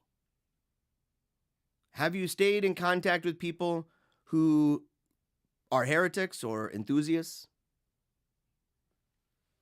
Separated brethren? What kind of relationship do you have with them? How do you witness to them? I'm genuinely interested. I'm not here to thunder at anybody. I'm genuinely interested to know. They are strong, courageous, and ethical people. Some have remarkably gentle spirits, and some, I believe, would stand by me in the face of any opposition. I'm proud of their friendship, especially compelling quality of most serpent handlers is that they're willing to die for their beliefs. You hear people a lot say that they'd be willing to die. It's kind of like going to the military, signing in, and the day before, you're all mepped in and stuff. You're depped in, and you get in there, you're at MEPS, and the night before, everybody's partying and drinking. It's the last night you're going to be smoking and drinking, hanging out with the ladies, so everybody's having a good time at the hotel. Hearing super soldier remarks, yeah, it's going to be awesome. I'm willing to rock this out. And then some major tragedy happens. It was an experience for me, 9/11. It happened. And it's not to judge those people. It's to judge the fact that they present themselves as super soldiers. And I would hope that they would recognize the faults in that. Because a lot of those people, in fact, the most vocal ones, the ones that were like, I'm going to be just yeah, just talking about just, killing like crazy. Those people, yeah, if we ever go to war, I'm going to rock it out. I'm just going to be shooting left and right, just rocking it out. Being Shamgar with a machine gun. Those people went home. And I think a lot of people, it's safe. I've criticized for a while what I call stolen spiritual valor. You get this when people start talking about the catacombs. And they're, let's say popular editors of different sites, and they're traveling around on planes and making videos in public and going to fancy events and doing conventions and everything else. And yet they're LARP. I mean, it's just a LARP. And identifying with it, I think that same kind of thing where they're like, we're willing to die. All of this stuff going on right now, we're willing to die. You come for us to try to kill us. I'm going to stand strong. We got to at least give it up to these folks that they are literally willing to die. For real. In a way that I think if it came down to it, and it includes me, that's one of the reasons why I don't say, oh yeah, I'm going to rock that out. Because I know in that moment, I have to be hurling myself at the cross. And that's hard to do on a good day sometimes, isn't it? We act like it's an easy thing. Oh yeah, I'd stand up for the Lord, I'd be martyred. We watch a movie of somebody who supposedly says that and gets shot. And we go, oh yeah, man, I'd be just like that. Would you? Are you so sure? Or are you like most people, genuinely afraid of death? I know people who say they're not. I applaud my sister. My sister, by the way, please pray for her. She's resigned herself to the idea that the doctors have said that she has anywhere from about a month to 6 months. 6 months being the longest, even if the chemo and radiation work. So she's taking steps in that way to prepare for the end. So please pray for her. Her name is Phoebe. And it's been really hard on all of us. But my sister, for a long time, it was from the beginning, I trust in God. I trust that this is fine. God's in control. I prepare for death. I'm not afraid, kind of thing. But she wrote something recently talking about the very real fears that she has. Sometimes the panic attacks, in fact. And it takes sometimes death crouching at your door, telling you it's only a matter of moments. And we get away with the hubris because we kind of compartmentalize the fact that we could die any moment. The people around us could die at any moment, in any way. I've talked before about the person I know whose brother died of he was eating chicken wings, having a great time with his family, literally died of a chicken wing. Choked to death. Do you think he woke up that day? You think he started eating thinking he was going to choke on a chicken wing, or his family when they bought it, that they thought that? Wasn't it Mr. Atkins, the Atkins diet guy? Didn't he slip on ice? He just was walking, slipped on ice, blam, hit his head. Next thing you know, the guy's dead.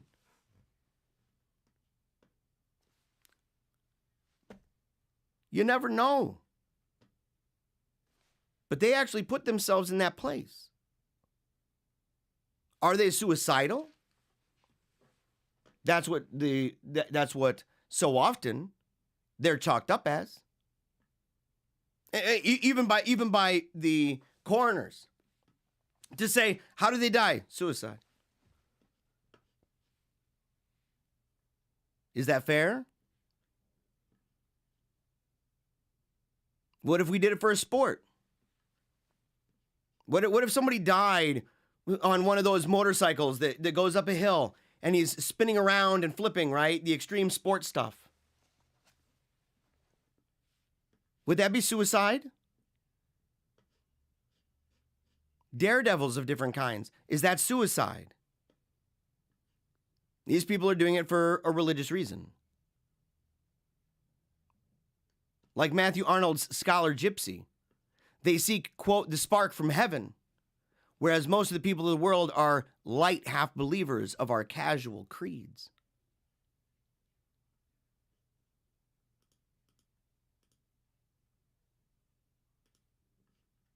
I won't go too much further today. I won't go too much further. But I'll say basically why they're willing to do this, right? We'll at least start to get into it a little bit, okay? Their experience in signs, however, goes beyond confirming the gospel to unbelievers. It confirms their own belief that the power of God is available to them. In that way, I would contend that it functions a lot like modern apologetics. Modern apologetics, you know, the idea that that's doing more to convince the unbeliever than the believer, I think is just phony baloney. I think it's fake. Right? It's better. In fact, that might even be one of its sole strengths anymore, because it's gotten pretty bad. It's gotten pretty bad at convincing people in a world that don't really use reason much anymore, or just consider it one of many viable alternatives, and who still have a knack for seeing people who live by a kind of half creed, casual creed, half Christians. And they say, you've got all your answers. You got them all wrapped up in silver, little silver wrappers. Makes a cute little crinkly noise every time you open them. Shines in the light, twinkles in your eyes. But it's not compelling. It's just one of many different options. It's good to you. But to the believer who's already there, it helps. So to them it does too. Moreover, that power is unlimited. But it takes repentance, remission of sins, and a godly life for them to receive it fully. You can see this cat. He's looking actually pretty hit. I don't mean to dog this cat, but man, oh day, this guy, I don't know what's going on with him. Not sure exactly what's going on with that guy. Yeah, he's part of Ray McAllister, extreme right. That might be one of those things. Here's one of those churches I was talking about. So if you saw this right here, I mean, it's like Shire country minus, minus maybe that car in the front, the rusty car. How'd that get there? Somebody parked and they never did anything with it. But that's the Church of the Lord Jesus. Okay? That's the Church of the Lord Jesus right there. Still, a question that always rears its head, even with serpent handlers, is what if someone gets hurt and dies? What do they think about that? It's like, I think it's, I can imagine. I had to kind of step out of myself for a second and say, if I was a serpent handler and somebody asked me, well, what happens, have you ever thought about that? I'd be like, that's kind of like, saying you lost your keys and your buddy saying, well, did you jiggle the handle or something? Yes, dude, I'm locked out of the car. I'm locked out. Just, and they come over. Have you ever had that? They come over and they're jiggling the handle, and you're like, bro. Or you say, hey, the water's running in the bathroom. Did you jiggle that? Of course I did. Why would I come and talk to you about this? Especially anything to do with, the toilet and not stuff that's good with the toilet. And they're in public and you have to go asking for a plunger. Why would I subject myself to this if, in fact, I had not already tried other things? And now I'm kind of limited here. But what if someone gets hurt and dies? As in almost every other aspect of the beliefs of serpent handlers, it's inappropriate to begin an analysis of the question with the preface, serpent handlers believe ... As though there were like some kind of a consensus, because there's not. Okay? In fact, they believe in an autonomy regarding the interpretation of the Bible and the perception of the direction of the Holy Ghost. And this is where it gets like real into like the Quakery stuff. For real, like the inner light compelling you that you're waiting on the directive. You're connected to the thing. You're connected to the ghost. And it's rising up in you. And you can disagree with that other person, but on what grounds? You can say, look, it's not jiving with me. But that's what you believe, brother. But that's like across the board. Serpent handlers do, however, often divide themselves into two groups according to their interpretation of the Godhead, and subsequently, according to the name in which they were baptized. Okay? So either in the Trinity or in Jesus' name. So you're going to get that. Oh, sorry about that. Yeah, I think this right here is one of the ladies that's actually kind of a pretty lady here. If that's the one I'm thinking. You'll see her in a little bit, maybe either on this episode or the next one. Other differences revolve around foot washing, the Lord's Supper, divorce, and remarriage. In fact, the foot washing thing, we won't go into that other than to say for some folks, that's like a deal breaker. They go in there and they're like, you're into that foot washing. And they're like, yeah, you know? And they're like, well, we don't commune with you over that. The Lord's Supper, divorce, and remarriage, they call that double marriage. And various other practices and interpretations of Scripture.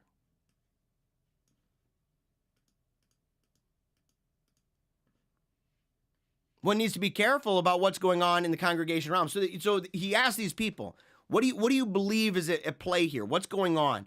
And they said, well, you need to be careful about what's going on. You need to be all together, right? You need to have love and unity in the church in order to do this to complete safety, right? To have complete safety, you need to be united in love. There needs to be kind of an anointment happening here, which is different from being filled with the Holy Ghost.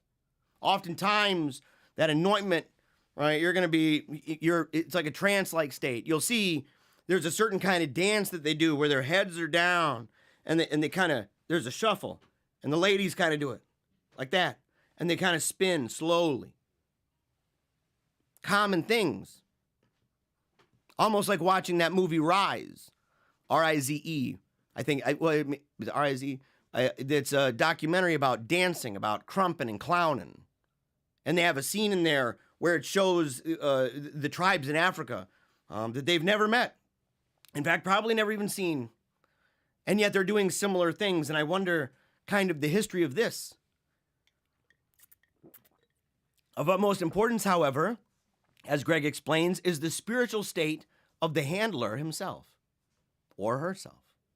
Because it's easy to forget that it's women too. I've wondered, are there more women that die than men? How does this work? Statistically.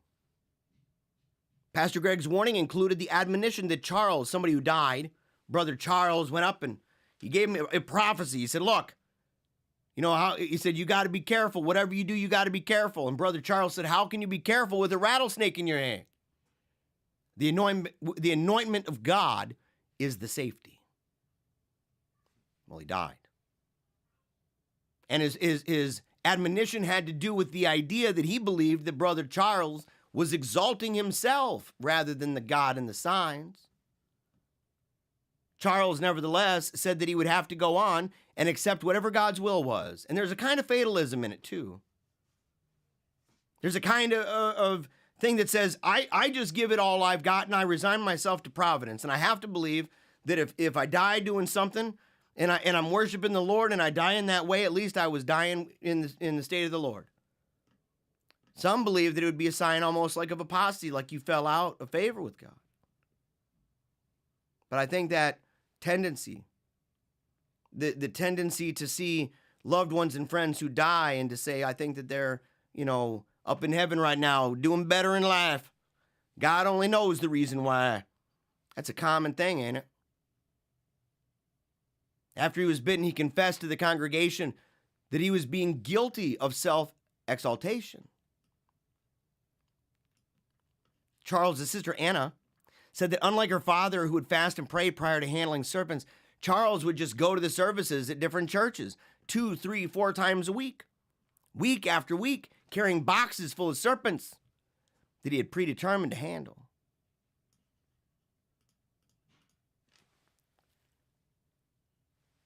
And still, the idea is still, if there's a lot of unbelief and there's a lot of fear, then that serpent, you can see it.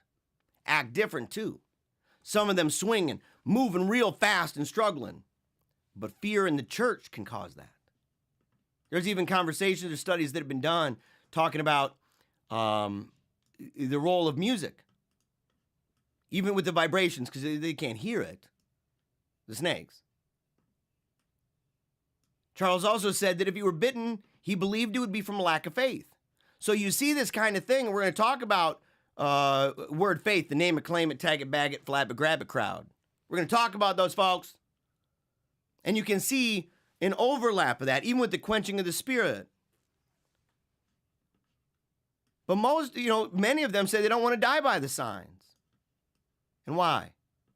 I wouldn't want to die by a serpent or by any of the signs. I don't really want to be hurt by them because it doesn't really edify. Jimmy Williams, who also died in the signs, in his case drinking strychnine, took a somewhat different stance. He pointed out that the verse in Mark said, "They shall take up serpents," not "they shall not bite." They're not idiots. I mean, they understand that. They understand, look, it doesn't say, it says you'll take up serpents. It doesn't say that they're not going to bite. In fact, some of them believe that they bite, and even deadly bites, in order to show unbelievers that, in fact, the danger is imminent. This is not a joke. Because people would ask, they'd say, well, do you milk them, right? Where you have them lash into things and kind of drain them a little bit. Does that help? And so they do things to show that, no, in fact, that's not what they do. And there's the picture that I used from the show today right there. You can see. That's the original guy. That's his face. That's the thumbnail for the show. But they fall back on this. When the Bible says, when the hedge is broken, the serpent will bite. Disobedience is sin. What breaks the hedge? Sin does. Sin breaks the hedge. So they say, look, if you've got sin in your life, if you do these things, you're going to be in big trouble.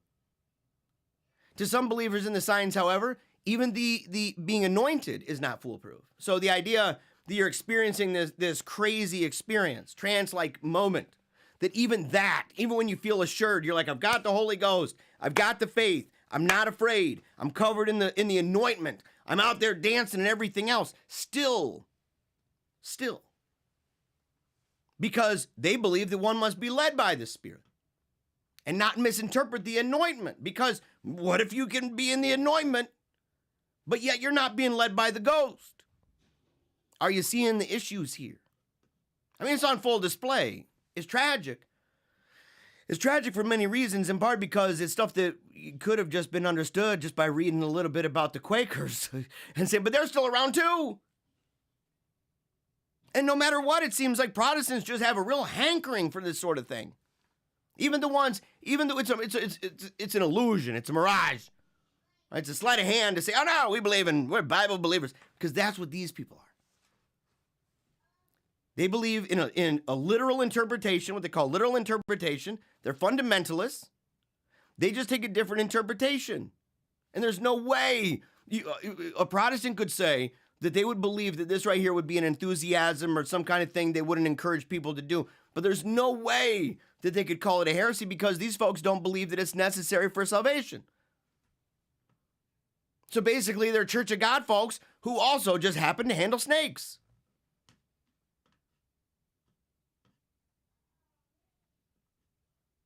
And we're going to leave the story of George Went Hensley. I'll probably mix Hensley and the story of the girl. Or I'll save that for the last. But we'll go ahead and we'll stop that. And I just want to say, I know this is different. I know it. I know this is different, but I'm hoping that as we see this, that we can do just as we did always, with enthusiasm, to see in others not only their humanity, but in some ways see ourselves and say, I'm not out there handling snakes, But am I doing that with sin? Am I tempting God that way? Am I putting my face in the fire? Because they do that too. I'll show some videos next time too. I want to incorporate some of those. I don't want to get in trouble for, copyright stuff though. So I got to be kind of careful. I got to put different stuff on it. But the idea being, they don't just handle serpents. They'll drink strychnine. Lie. Drink it. They'll put fire in their face. How often do we do things like that we can say, look, I play with death all the time. I play with mortal sin all the time. I'm handling the snakes of, wicked things in my life and hoping they don't bite. And if they bite, that they don't kill.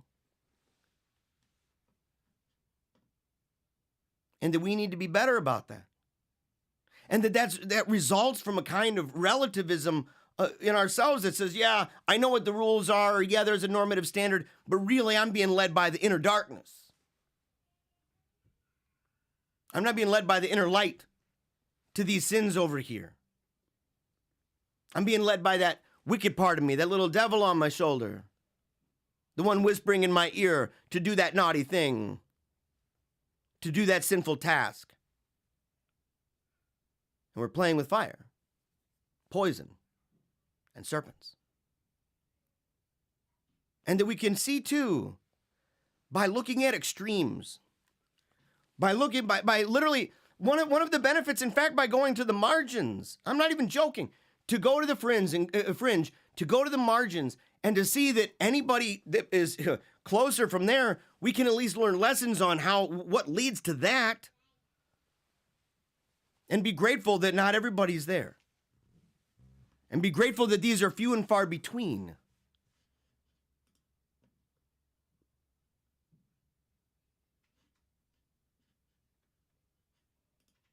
And I think it's important. And also to see, and it's just true, to see sometimes the way that people are used and the way that people are thrown under the bus. And when I'm not just talking religiously, what happened religiously to the Serpent Handlers and to the Hensley? What happened to him and the Church of God?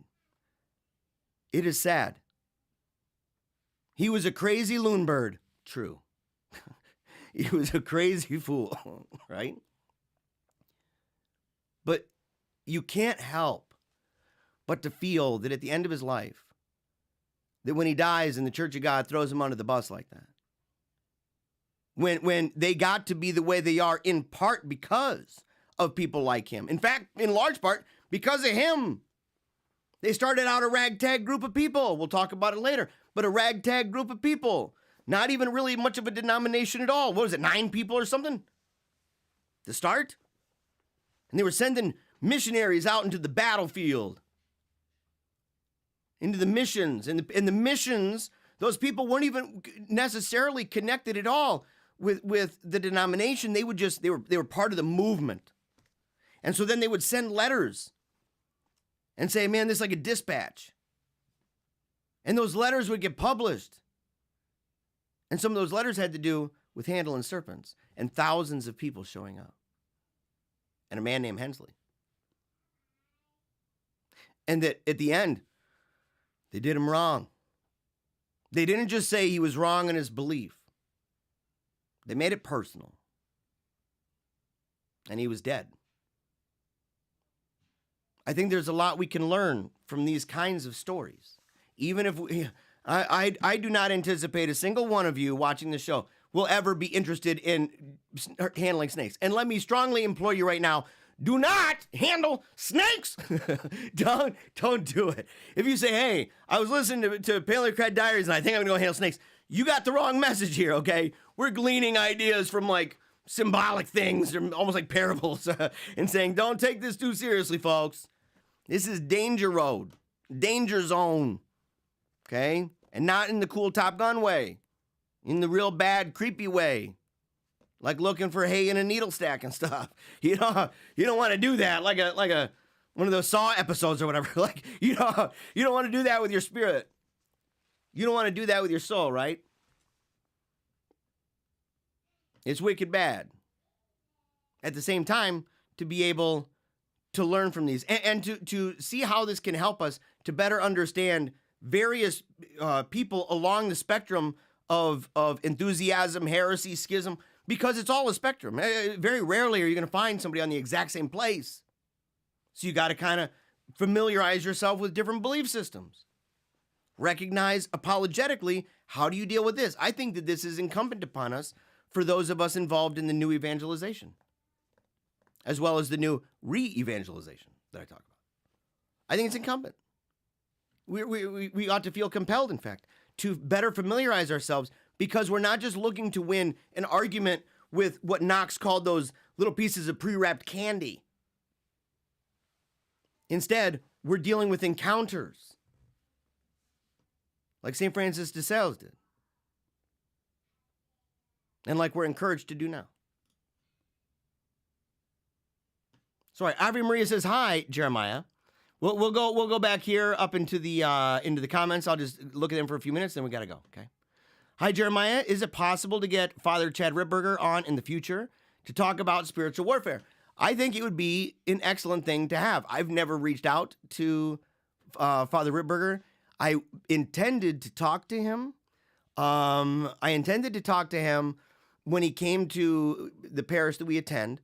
He came to Sacred Heart in the Diocese of Grand Rapids, and he spoke at the parish there for, there's a group that meets together, and he was talking about, I believe, spiritual warfare is what he was talking about, okay? And so it was one of those things. It was at something called Authenticum. In fact, the presentation might be available. If it's already available online, I'll make sure to share it on the Wolfpack chat. But we have people that know how to get in touch with them. And I'm sure that Tim Flanders probably would too. I've never contacted him though, but I would really appreciate talking to him. I think that'd be a really good one. Now let's see here. Stephen says, oh, trust me, the folks claiming that our Blessed Mother is actually God put a lot of time into that site. My eyes still hurt. I agree with you. But there's nowhere else that cites it, like, at all. I've looked it up. Maybe you can find something that I have not found. Okay.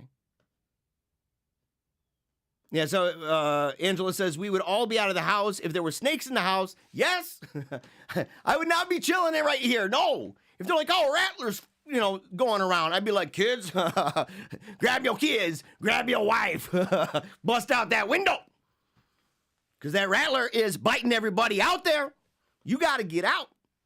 You got to bust a move quick. Release the snakes. No. No, you do not. No, you do not. Yeah, by the way, as someone said in Florida, particularly the winter, major reason being that I will never leave the upper Midwest is the significant lack of poisonous snakes.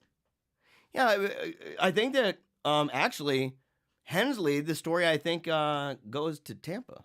I think that's where he was. Now he may have been bringing some snakes with him.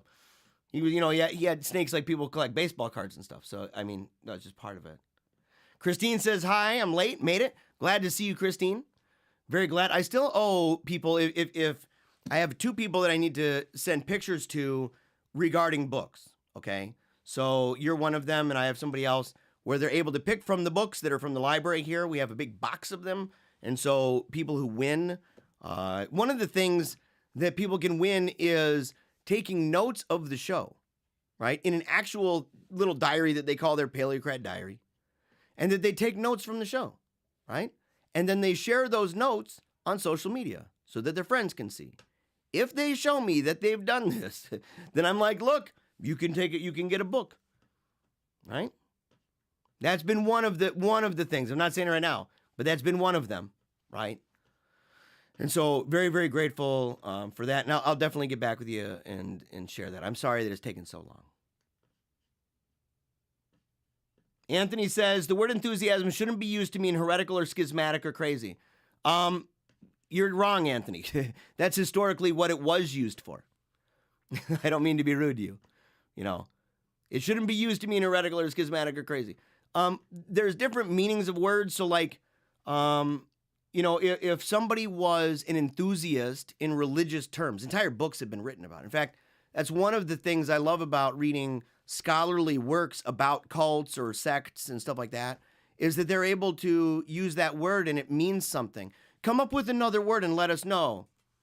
If you have a different word, I mean, look, if someone says, curb your enthusiasm or whatever, we can see even in the colloquial sense where it can lead.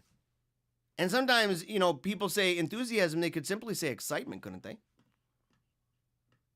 I mean, it's true. But enthusiasm leads. Enthusiasm is by itself not heretical. That's why I said you need to differentiate. It doesn't even mean schismatic. Enthusiasm leads to heresy, leads to schism, but it's the process by which, it's a cycle by which people slowly get to that place where they start saying that not only is the world wicked bad, but even the church is wicked bad.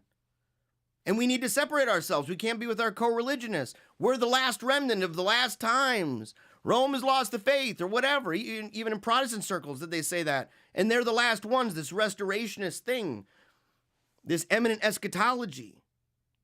That those things, as they arise, that is a cycle of enthusiasm, historically speaking. I didn't make it up. In fact, there were many great theologians, in fact, that was the designation that they used. And it interestingly enough pops up even with Protestants where they said, the Protestants later on will talk about the snake handlers and say that one of their preachers got enthused because it was so common to use that phrase regarding that thing. And I can't imagine there were too many people who were like, getting kind of panties in a bunch over the word enthusiastic or anything. Saying, but what about me if I'm enthusiastic about something? They say, well, do you mean devoted to it or like excited? Pumped up? Like, what do you mean? We've been using this better than you.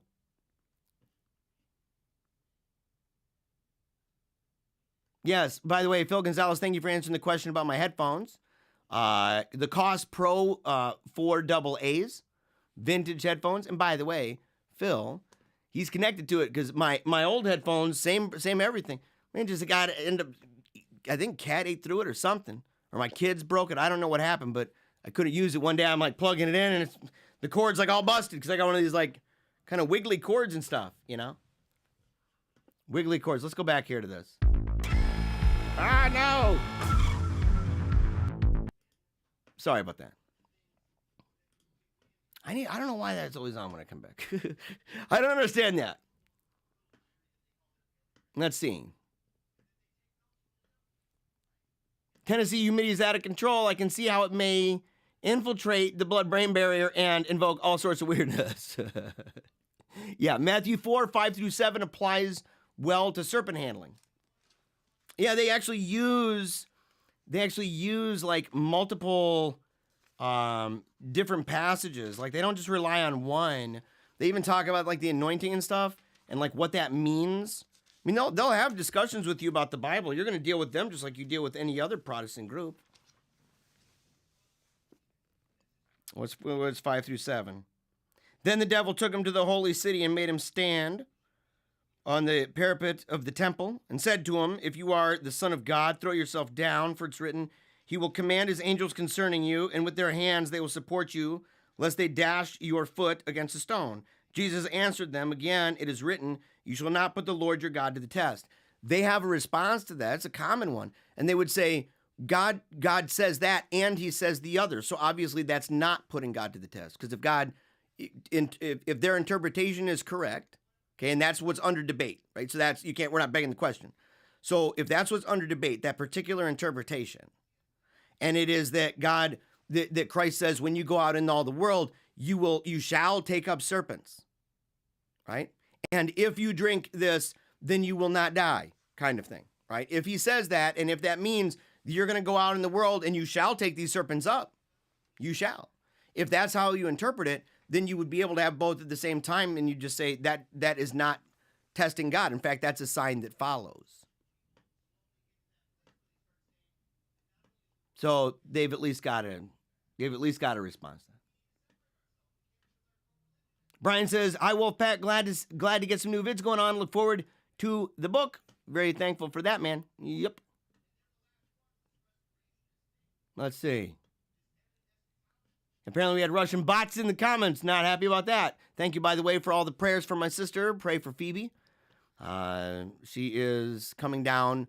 The way she would describe it is it's the end of her battle with cancer, and by that she's preparing for death. In fact, I always try to keep death before my eyes. This is Christine, but this reminder hit me hard. Thanks, Jeremiah, for the reminder. Yes. Will MOC and RNT be uploading these videos to podcast? I hope so. But see, none of these things go onto RNT. It's unfortunate, but true. Let's see. I like YouTube, but the podcast format is easier for me on the go, and the world revolves around me, right? Yeah. Jedediah says, I would love to get the Paleocrat series released as podcast. Dude, I should. And I could do it. I mean, you just have to download the audio from this. I mean, I wouldn't really do much different. And you don't have to read what's on the screen because I read it out loud anyway. And I'm used to just simply doing shows that are more like radio, in fact. Andrea says, hey, Paleocrat friends, been a long time. Yes, it's been a long time, buddy. Yeah, what's up? Jeremiah's on his new series. Yeah, I'm continuing an old one.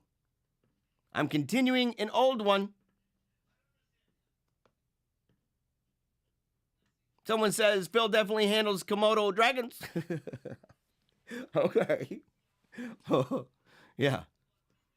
Snake Man, gotta catch them all. Dude, yeah, by the way, I said this on Reason and Theology. I'm going to say it now. We are working on a special edition, apologetics and counter-apologetics edition of Pokemon cards because I think that's how so much of it goes.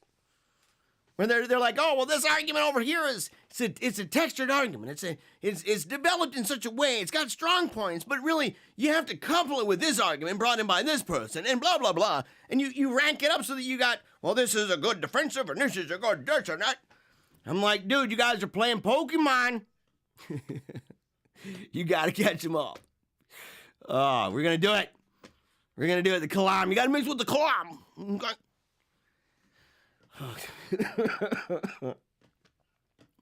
Let's see here. Andrea says, I'm starting to have mixed feelings about the so-called religious cults. See, that's one of those things, isn't it? If it's a way to drop out of the evil system we live in, I can dig it. That's enthusiasm, Andrea. I do not endorse that one bit. Every group that does that, just look at history. And look, this is one of those things, right? We love Andrea, okay? Andrea is a dude. So we learned that early on. But like, it's one of these things that, especially as Catholics, right? We look at history and we go, okay, yeah, well, I look at history and whenever they talk about tradition or they talk about the Latin Mass or they talk about the stuff going on with the church, they say, well, I'm focusing only on history. I'm going back and I'm reading all the tratty stuff. And I said, you know what's not tratty? The idea of thinking that you can get away with doing the same thing that every enthusiastic group that was later deemed heretical and schismatic, that you can do the same thing and the likelihood that you will make it and win is, anywhere above, 0. Like, it never happens. It literally never happens. And all of those groups, Donatists believed it, Montanists believed it, okay? Anabaptists believed it, Quietists believed it, Jansenists believe it. They all believe it. All these groups, every single time, it follows the same cycle. If we see ourselves on that cycle, if you see yourself on that, and I have to encourage people, if you look at that cycle is not made up by people. That cycle is studying the history of these groups, finding out how these groups started, what were the problems of the time I said, look, can you not identify with the idea that the martyrs, the Donatists, the idea that there were martyrs that died because they wouldn't hand over scrolls, but later on, after everything was cleared up, they let the people in who gave the scrolls because they were afraid of martyrdom. They let them in, and it was under the smallest pretenses. There was hardly anything that they had to do. It was like, your 3 Hail Marys and you're good. For what? Oh, handing over scrolls so I wouldn't be martyred while watching people martyred for not giving over scrolls. But the church made that decision. The church made that decision. And so we can recognize, think of how dirty, rotten scoundrel that sounds. How would that be spitting on the grave of a martyr? I defy any trad person to say that it wouldn't. But I would also defy them and say, does that warrant saying that maybe Rome has lost the faith? Does that warrant the idea that they're apostate? Does that warrant the decisions that they took upon themselves? Does it warrant that? And you can do that with every group we talked about in that series, every single one. And you see it. I mean, look, people do it and they end up saying those same phrases and it really makes them uncomfortable. It makes them uncomfortable. I had a guy all over my case, all over my back. How dare you? You're coming against me? You don't understand the crisis. You haven't been around long enough. Garbage. I said, man, these people, for one, Pope Michael could say that about you. Hutton Gibson could say that about you. So get a grip, man. For realsies. It's a bad argument. It's not even an argument. Yeah, I've lived it longer than you. Socialists and communists could say that about you. Irrelevant, man. You can keep that red herring. I don't have the stomach for it. But they don't like. It's like, well, you're coming against these people. I said, if you feel like I'm coming against you and all I'm doing is putting out a cycle of enthusiasm that played itself out over and over and over and over and over again for 2,000 years, check yourself. Don't come to me, home slice. Check yourself. Get on your knees. Repent, man. Turn around now. Because if history is your guide, and if it's not, what am I to make of you? What am I to make of you, man? Do better. Do better. And don't fall for the traps of enthusiasm. Don't do it. It's plain as day. Show me where it doesn't follow that mode. Show me where it doesn't follow that model. Just show me. And show me where these people are not saying every time, we're in the end times. We're the real remnant. Blah! And that claim doesn't outlive them. That's why I did the Paleocrat wager and said, I'm not going to play that game. It brings disrepute on the church. If you're making the claim that this is the wicked bad thing and it's going to end and the world's going to fall down on our heads any minute now and it doesn't happen, you've brought disrepute on the church. Shame on you, man. For real. Shame on all of you who do that. Stop doing that. And watch the Enthusiasm series. You can find the entire thing. Table of contents and all 20 episodes. You can find that in a wonderfully laid out table of contents format on the Telegram chat. And you can find the Telegram chat for Paleocrat and the Wolfpack chat in the description below. One better thing about it is the best part about it is that if you click on all those links in that table of contents, it brings you to the beginning of the presentation. So you'll skip right over all the introductory remarks and just get to the nitty-gritty. Yeah, the nitty-gritty. Take your time. There's a lot of stuff. We've been dealing with enemies of the church for a long time. 2,000 years, we're late to the party. And if you're live right now, so are you. But that means you have a lot to learn. It means we all do. We all have a lot to learn. And that's what this is all about, okay? That's what it's all about. And so we're going to go ahead here. Here we go.